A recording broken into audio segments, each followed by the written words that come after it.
co-pilot. Cooper is complete.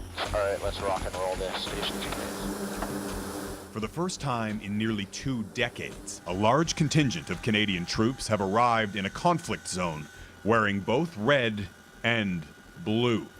We're proud to be in the UN, and we're proud to wear the blue beret.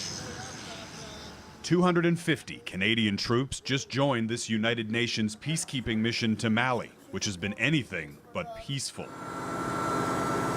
For over a decade, the West African nation has been battling an insurgency from as many as 20 different jihadist and rebel groups scattered across the country's lawless north.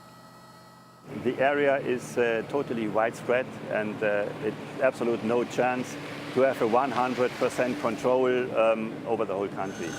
Since the mission began 5 years ago, at least 170 peacekeepers have been killed, making Mali the UN's most dangerous operation. But unlike their German counterparts, Canada's mission here in Mali does not include any infantry patrols. Instead of boots on the ground, the Canadians are providing help from above.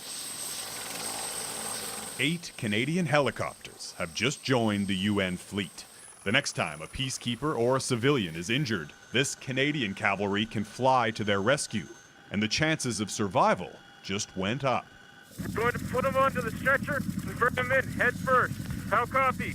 In most previous military missions, victims were picked up and rushed to the nearest hospital. But in Mali, the Canadians are bringing the hospital to the patient. Getting them to a hospital as quickly as possible is some of the most important things we can do.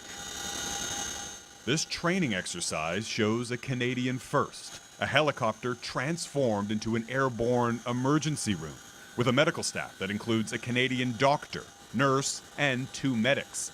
Even their armed military escorts have advanced medical training. The level of health care that's occurring in this helicopter is about the same as you'd get in Vancouver, Quebec City, or Ottawa. We've made kind of like almost a football game plan. Captain Michelle Wilson started her career as a nurse in Montreal. She says this high-flying health care requires a whole new level of coordination, resourcefulness, and stamina. It's about 70 pounds of gear on your person, and you're kneeling in the back of an aircraft. So that's pretty different. This would be impossible inside a cramped conventional helicopter.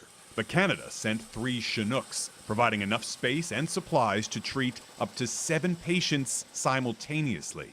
We're the largest helicopter in the area of operations, so if you need those large loads, you can call on the Chinook.